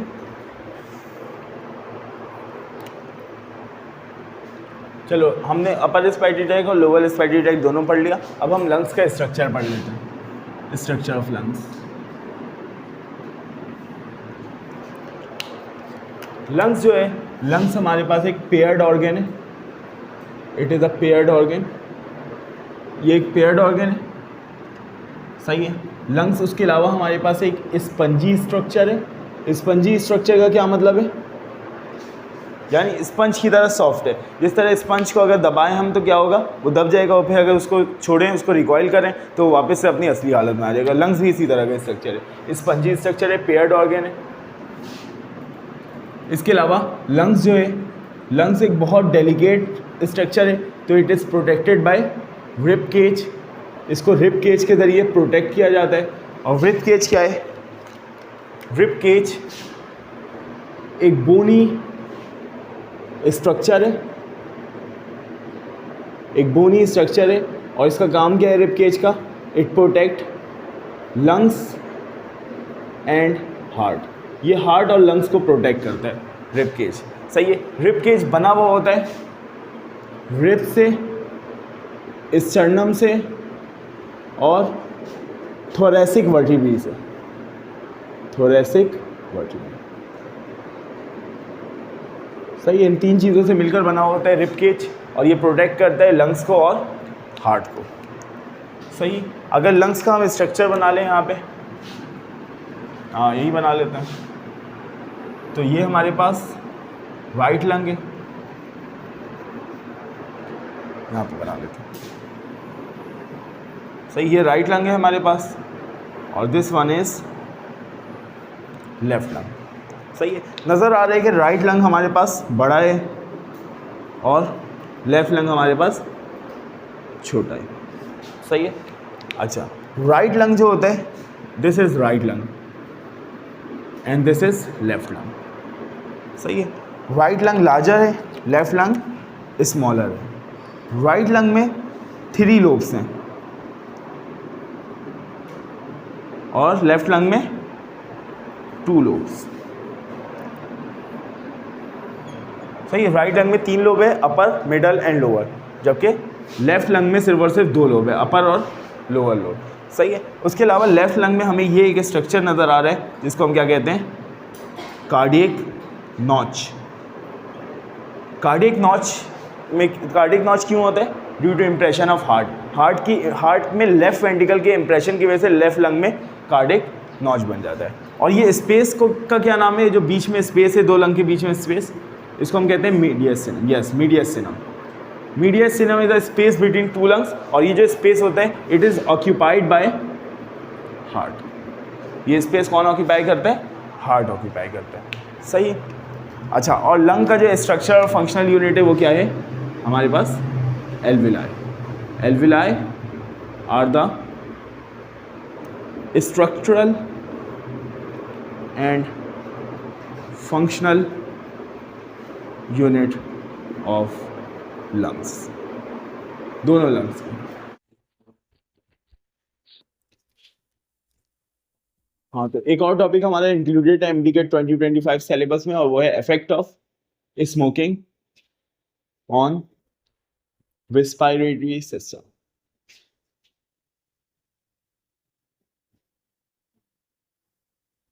स्मोकिंग का क्या इफेक्ट होता है रेस्पिरेटरी सिस्टम में?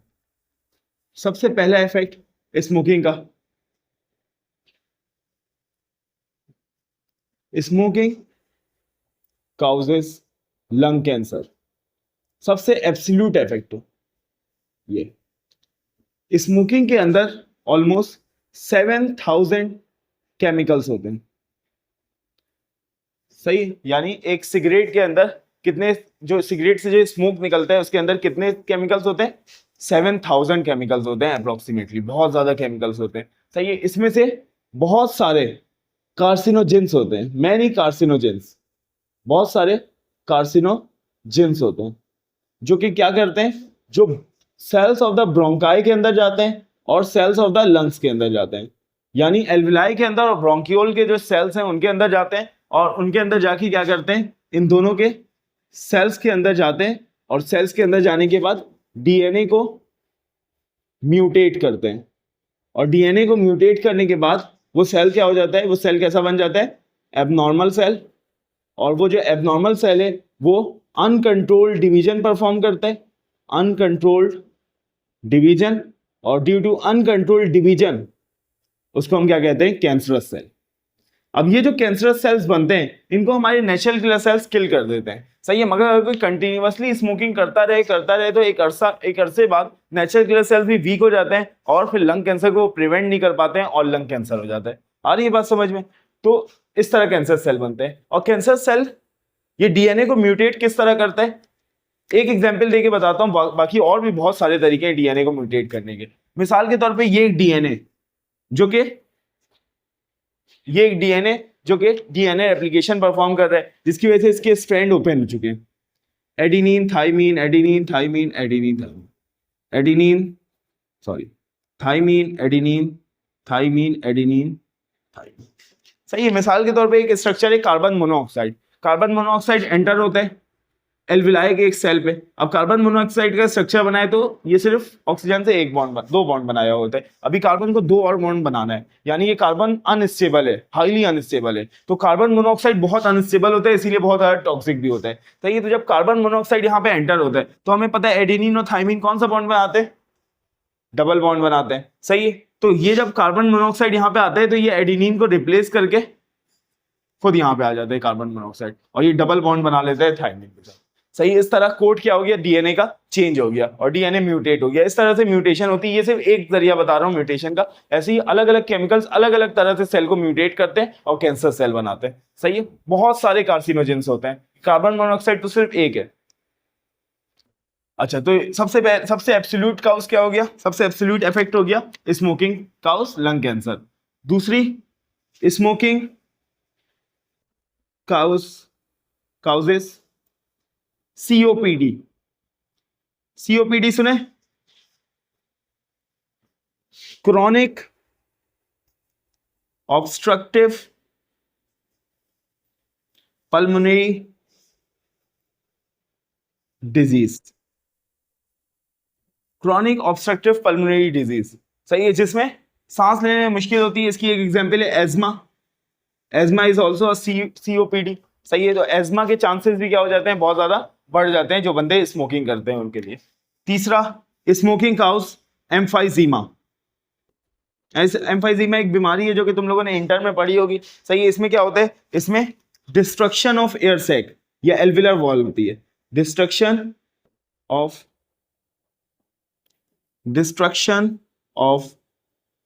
एल्विलर वॉल्स डिस्ट्रक्ट हो जाते हैं। दिखाता हूं मैं, ये देखो,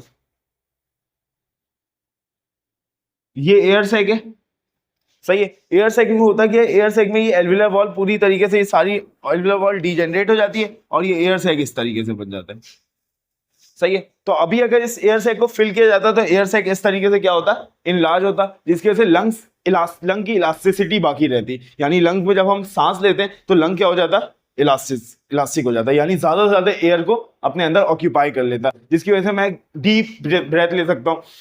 कैसे ली मैंने डीप ब्रेथ, मेरे लंग्स क्या हो गया, एक्सपैंड हो गया। और एक्सपैंड किस वजह से हुआ, क्योंकि इसके अंदर इलास्टिसिटी है। इलास्टिसिटी क्यों है, क्योंकि एल्विलर वॉल एक्सपैंड करने की सलाहियत रखते हैं। मगर due to destruction of alveolar wall अब ये एक्सपैंड करने की सलाहियत नहीं रखते। अब मैं छोटी छोटी सांस ले सकता हूं इस तरह, डीप ब्रेथ नहीं ले सकता। तो ये होता है एम्फाइजीमा में। एम्फाइजीमा में क्या होता है, लंग्स की इलास्टिसिटी क्या हो जाती है, खत्म हो जाती है, सही। तो ये भी किस वजह से होता है, ये तो होता ही स्मोकिंग की वजह से। स्मोकिंग के अलावा इसका कोई दूसरा काउज नहीं है एम्फाइजीमा का।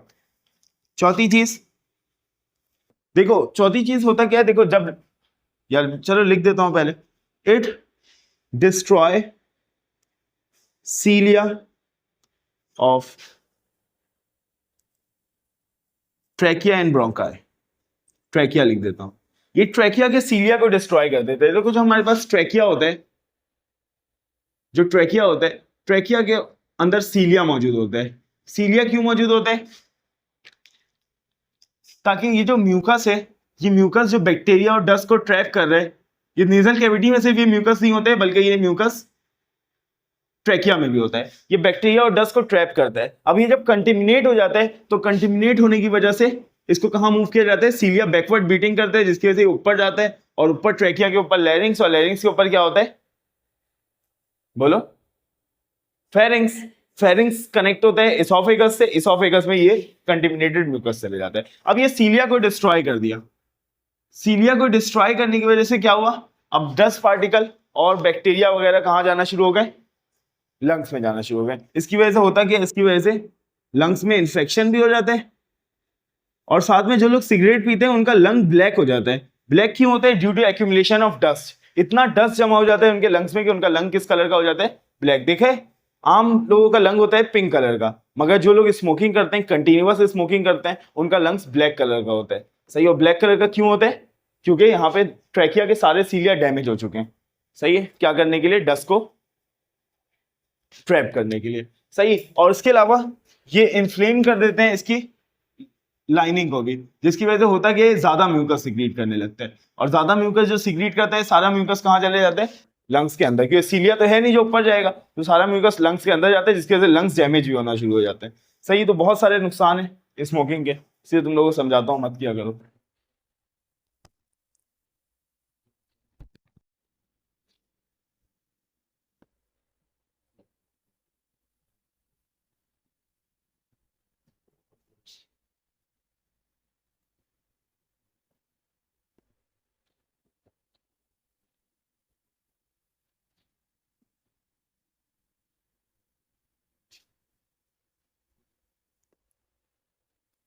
अच्छा, अब ये मैकेनिज्म ऑफ ब्रीथिंग जो है, ये हमारे सिलेबस में डायरेक्ट तो मेंशन नहीं है, मगर ये काफी इंपॉर्टेंट टॉपिक है, और इससे पास पेपर में एमसीक्यूज भी काफी आए हुए हैं, तो इसलिए इसको भी पढ़ लेते हैं, मैकेनिज्म ऑफ ब्रीथिंग को। सही। तो मैकेनिज्म ऑफ ब्रीथिंग में सबसे पहले हमें ये समझना होगा, व्हाट इज ब्रीथिंग। ब्रीथिंग क्या होती है, व्हाट इज ब्रीथिंग। तो ब्रीथिंग हमने थोड़ी देर पहले भी देखा था, तो तुम लोग बताओ क्या होती है ब्रीथिंग। इनहेलेशन और एक्सहेलेशन का process, a process by which air moves into the lungs and moves out of the lung। एक ऐसा प्रोसेस जिसके जरिए एयर लंग्स के अंदर और बाहर मूव करे, moves in and out of the lungs. सही है। तो ऐसे प्रोसेस को हम क्या कहेंगे, ब्रीथिंग कहेंगे। तो ब्रीथिंग के यहां से भी हमें समझ में आ गया, ब्रीथिंग के दो स्टेजेस हैं, एक है इनहेलेशन और दूसरा है एक्सहेलेशन। ह्यूमन में जो ब्रीथिंग परफॉर्म होती है वो है नेगेटिव प्रेशर ब्रीथिंग। तो the mechanism of breathing which is performed in human is negative pressure breathing। दो तरह की ब्रीथिंग होती है, एक होती है पॉजिटिव प्रेशर ब्रीथिंग और दूसरी होती है नेगेटिव प्रेशर ब्रीथिंग। एग्जाम्पल से समझाता हूं पहले। अच्छा, पहले बता देता हूं होते क्या। देखो, पॉजिटिव प्रेशर ब्रीथिंग ये होती है कि अगर हम एयर को अपने माउथ में लें और माउथ में लेने के बाद फोर्स करके एयर को अंदर डालें। क्या मतलब इसका, इसका मतलब ये देखो,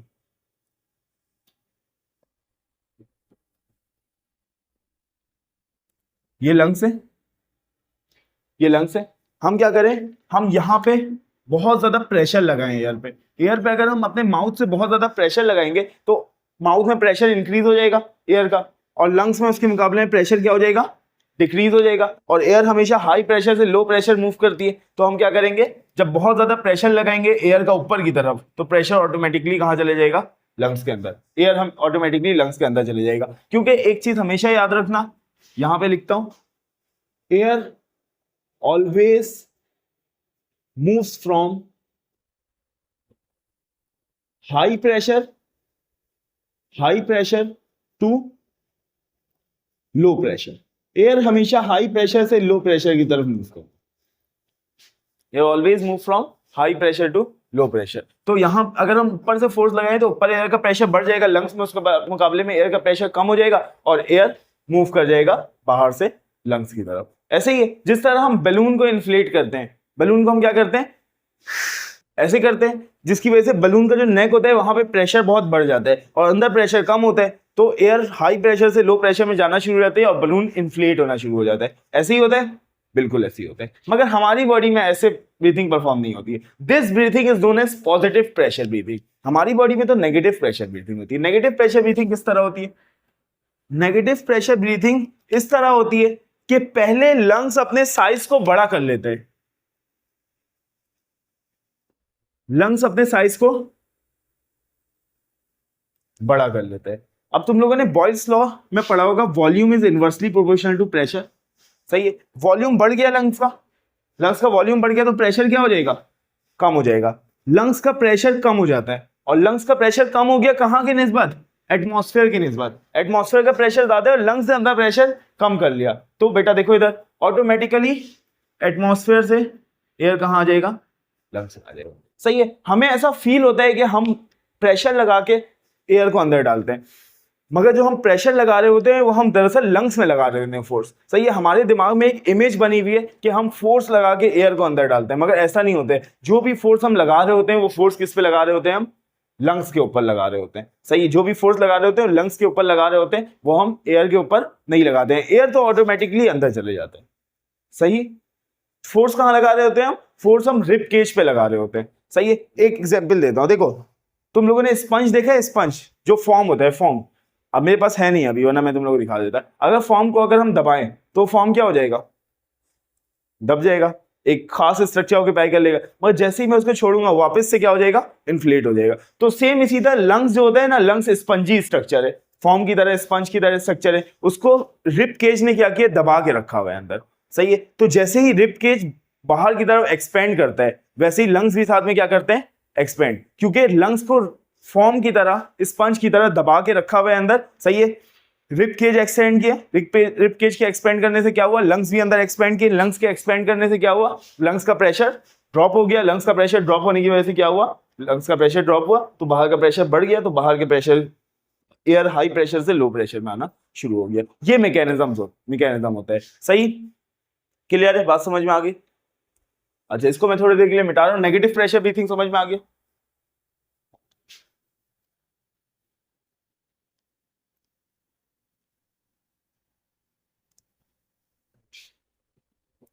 सही, अच्छा, अब ये ब्रीथिंग जो होती है उसमें दो प्रोसेसेस हैं, इनहेलेशन और एक्सहेलेशन। हमें दोनों के मैकेनिज्म को one by one individually observe करना है। सबसे पहले हम देखते हैं मैकेनिज्म ऑफ इनहेलेशन, या फिर इनहेलेशन ही को हम एक और नाम दे सकते हैं, और वो नाम क्या है, और we can say that inspiration.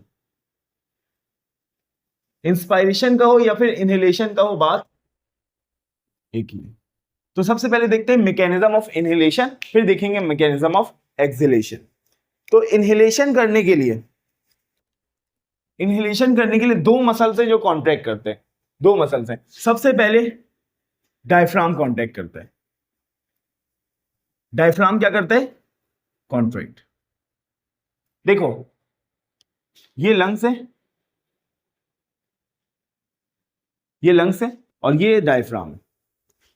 Diaphragm क्या कर रहे हैं, नीचे से लंग्स को ऊपर की तरफ पुश कर रहे हैं, क्योंकि लंग्स स्पंजी स्ट्रक्चर है, तो जब इसको पुश किया जा रहा है तो ये क्या हो गए, डिफ्लेट हो गए। सही है, तो जब डायफ्राम कॉन्ट्रैक्ट करते हैं, अब ये डोम की तरह है, एक गुंबद की तरह है। सही है, डोम की तरह। जब डायफ्राम कॉन्ट्रैक्ट करते हैं तो ये लेस डोम शेप हो जाता है। जब लेस डोम शेप होता है तो चेस्ट कैविटी का, थोरेसिक कैविटी का वर्टिकल डायमीटर क्या हो जाता है, इंक्रीज हो जाता है। देखो वर्टिकल डायमीटर चेस्ट कैविटी का पहले इतना था, यहां तक था, अब यहां तक आ गया, तो इंक्रीज हो गया। सही है, पहले वर्टिकल डायमीटर चेस्ट कैविटी का इतना था, और अब डायफ्राम के कॉन्ट्रैक्ट करने की वजह से इतना हो गया। तो जब वर्टिकल डायमीटर इंक्रीज हुआ है तो लंग भी क्या करेगा, एक्सपेंड करेगा। सही, तो डायफ्राम के कॉन्ट्रैक्ट करने से क्या हो जाता है, डायफ्राम क्या हो जाता है, diaphragm become less dome shaped. और जब डायफ्राम लेस डोम शेप्ड होता है तो इसकी वजह से क्या होता है, vertical diameter of chest cavity increases. सही, वर्टिकल डायमीटर इंक्रीज हो जाता है। अच्छा, ये थोड़ा सा इसको इस तरफ हैंड ऑफ कर दे। सही, अच्छा, इसके अलावा एक और मसल कॉन्ट्रैक्ट करता है, उस मसल का नाम है external intercostal muscle. External intercostal muscle जब कॉन्ट्रैक्ट करता है तो इसके कॉन्ट्रैक्शन से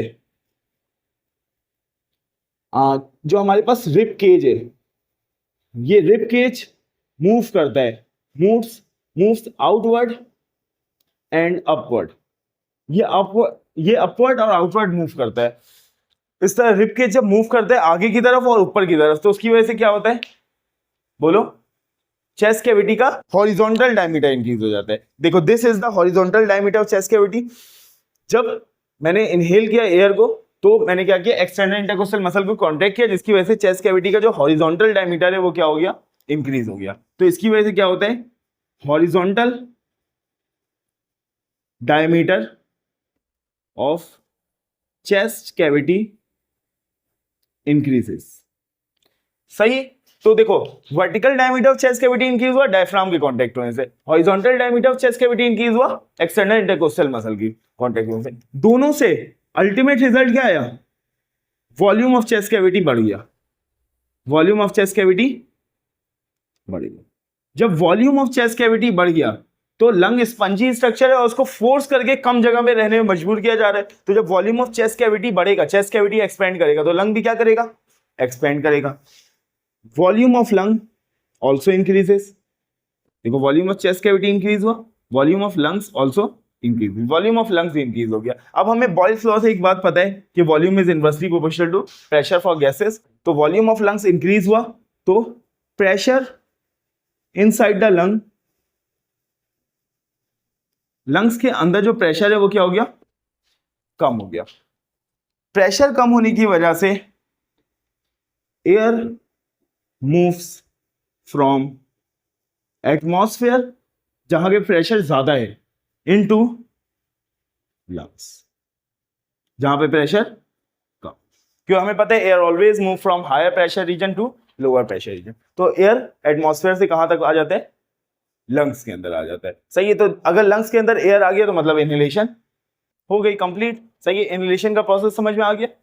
अच्छा, अब इनहेलेशन का प्रोसेस हम यूजुअली एक्सटर्नल इंटरकोस्टल मसल्स को कॉन्ट्रैक्ट नहीं करते हैं। जैसे अगर अभी मैं पढ़ा रहा हूं तो पढ़ाते पढ़ाते तुम लोग मुझे नहीं देख रहे हो कि मैं ऐसे कर रहा हूं, मेरे चेस्ट कैविटी का हॉरिजॉन्टल डायमीटर बढ़ता हुआ तुम लोग नहीं देख रहे हो, सिर्फ कौन सा डायमीटर बढ़ रहा है, वर्टिकल। तो यूजुअली हम जो इनहेलेशन करते हैं वो डायफ्राम के कॉन्ट्रैक्शन से करते हैं। हाँ, मगर अगर मैं बहुत ज्यादा भाग लूं या बहुत स्ट्रेनस एक्सरसाइज कर लूं तो उसकी वजह से क्या होगा, उसकी वजह से मुझे ज्यादा कार्बन डाइऑक्साइड को बाहर निकालना होगा, ज्यादा ऑक्सीजन को इनहेल करना होगा। तो उसके लिए मुझे अपना वर्टिकल डायमीटर ही बढ़ाना होगा और हॉरिजॉन्टल डायमीटर ही बढ़ाना होगा। तो उसके लिए मैं डायफ्राम को भी कॉन्ट्रैक्ट करूंगा और इंटरनल एक्सटर्नल इंटरकोस्टल मसल्स को भी कॉन्ट्रैक्ट करूंगा। क्लियर, समझ में आ गई बात।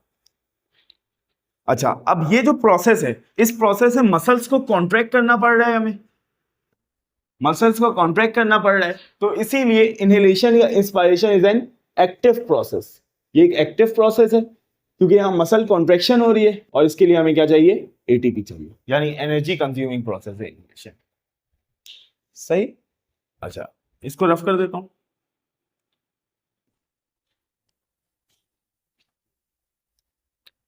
अब देखते हैं मैकेनिज्म ऑफ एक्सपायरेशन या फिर एक्सहेलेशन। एक्सपायरेशन भी कह सकते हैं और एक्सहेलेशन भी कह सकते हैं।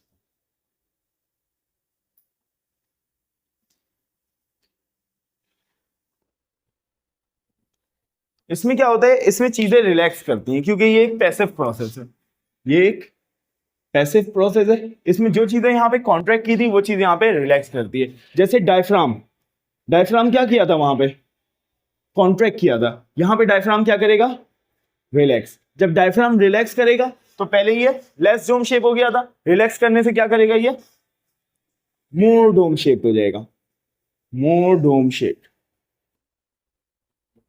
सही है, मोर डोम शेप हो गया।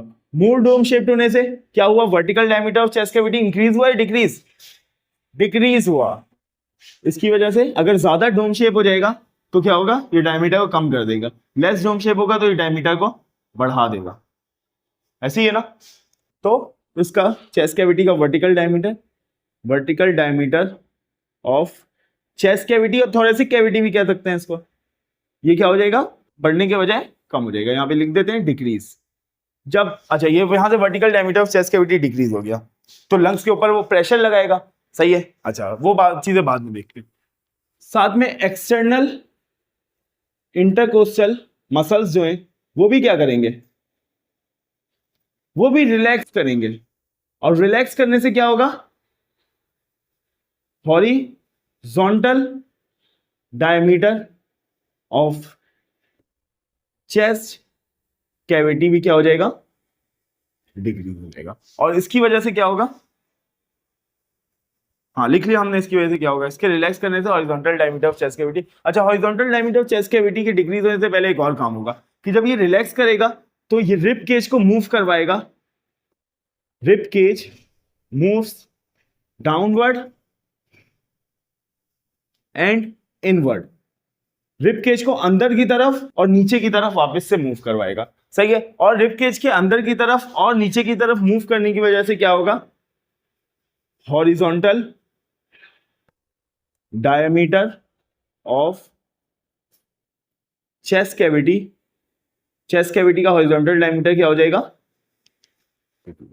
इन दोनों की वजह से ओवरऑल चेस्ट कैविटी का वॉल्यूम क्या हुआ है, थोरेसिक कैविटी का वॉल्यूम बढ़ा है। तो इन दोनों की वजह से थोरेसिक कैविटी का वॉल्यूम बढ़ गया और थोरेसिक कैविटी का वॉल्यूम कम हो गया ना। Vertical diameter of chest cavity decrease हुआ, horizontal diameter of chest cavity decrease हुआ, जिसकी वजह से चेस्ट कैविटी का वॉल्यूम क्या हो गया, यहां से भी कम हो गया और ऊपर नीचे से भी कम हो गया, सही है। तो थोरेसिक कैविटी का वॉल्यूम डिक्रीज हो गया। जब थोरेसिक कैविटी का वॉल्यूम डिक्रीज हुआ तो लंग्स का वॉल्यूम भी क्या हो गया, वॉल्यूम ऑफ लंग्स भी डिक्रीज हो गया। वॉल्यूम ऑफ लंग्स डिक्रीज हुआ तो प्रेशर, अच्छा वॉल्यूम कम, volume is inversely proportional to pressure, volume कम हुआ तो प्रेशर क्या होगा, बढ़ेगा। तो pressure inside the lungs increase, pressure बढ़ गया, सही है। अब देखो लंग्स के अंदर का प्रेशर बढ़ गया है, एटमॉस्फेयर का प्रेशर कम है। एयर हमेशा कहां से कहां मूव करती है, high pressure to low pressure, pressure ज्यादा कहां है और प्रेशर कम कहां है, एटमॉस्फेयर में। तो एयर कहां से कहां मूव करेगी, लंग्स से एटमॉस्फेयर में। तो प्रेशर लंग्स के अंदर बढ़ने की वजह से क्या होगा, air moves from low pressure region which is lungs, sorry high pressure region which is lungs, lungs में प्रेशर ज्यादा है तो लंग्स से मूव करेगी towards low pressure region which is towards atmosphere which is low pressure region. और अगर lungs से air बाहर आ गई तो क्या हो गया, एक्सपायरेशन हो गई, एक्सहेलेशन हो गई। तो इस तरह इनहेलेशन होती है और इस तरह एक्सहेलेशन होती है। हमारे पास एक्सपायरेशन है, it is a passive process. ये पैसिव क्यों है, क्योंकि इसमें किसी मसल्स की कॉन्ट्रैक्शन होती हुई नजर नहीं आ रही है, और मसल की कॉन्ट्रैक्शन में एनर्जी लगती है तो सारे मसल्स रिलैक्स कर रहे हैं, तो इसीलिए इंस्पायरेशन में एनर्जी लगती है और एक्सपायरेशन में कोई एनर्जी लगती है। सिर्फ एयर को अगर हम छोड़ दें वो खुद ही बाहर आ जाएगी। यानी ये जो एक्सटर्नल इंटरकोस्टल मसल्स को जो हमने कॉन्ट्रैक्ट किया था इनको बस हम छोड़ दें अपने हालत में तो वापस से रिलैक्स हो जाएंगे, और डायफ्राम को जो कॉन्ट्रैक्ट किया था इसको इसकी हालत में छोड़ दें वो रिलैक्स हो जाएंगे। मगर इस एक्सपायरेशन से जो एयर बाहर आती है बहुत स्लो एयर बाहर आती है, जैसे बहुत आराम से एयर बाहर आ रही है, सही है। मगर कभी कभी हमें जरूरत पड़ती है एक एक्सपायरेशन की, जिसको हम कहते हैं फोर्स एक्सपायरेशन, फोर्स एक्सपायरेशन।